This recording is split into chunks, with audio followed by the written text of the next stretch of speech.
Vikings signed defensive lineman Dean freaking Lowry.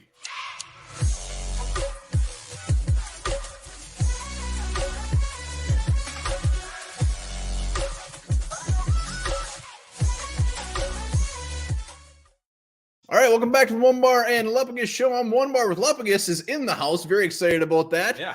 But are we excited about Dean Lowry? Thank you for inviting me into your home. You're welcome. We're talking Dean Lowry.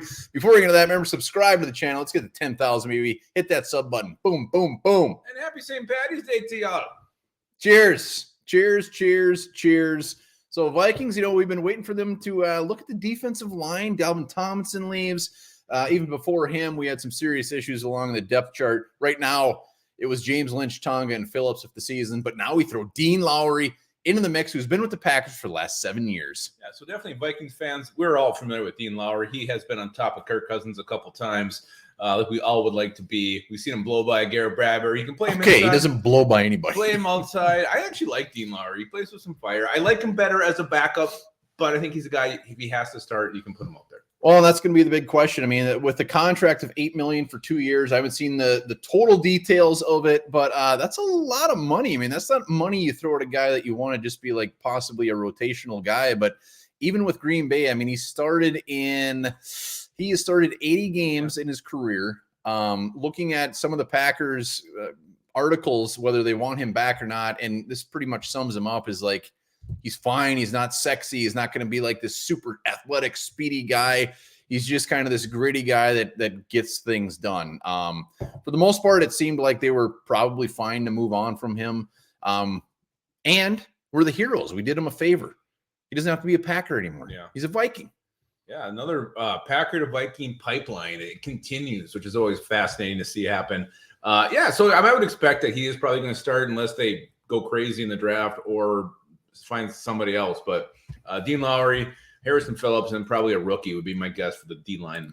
Yeah, I don't think they're done looking at defensive line because this still scares the living shit out of me as far as this line. In a perfect world, I love Dean Lowry to be a backup. He's definitely an upgrade over a Ross Blacklock.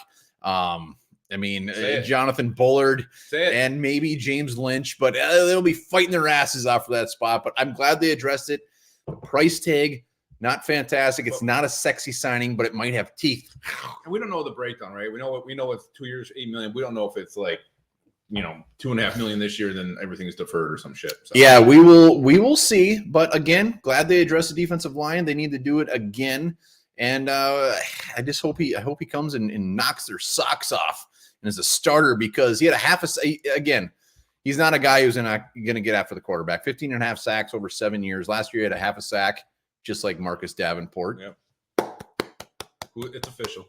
It is official. Dean Lowry. What was I going to say? Oh, coming out of the draft, Northwestern. I actually like this guy. I wanted him. He went in the 4th round, and so I like him right now. I like him more than I ever have in my life. Comes full circle. We got Dean Lowry.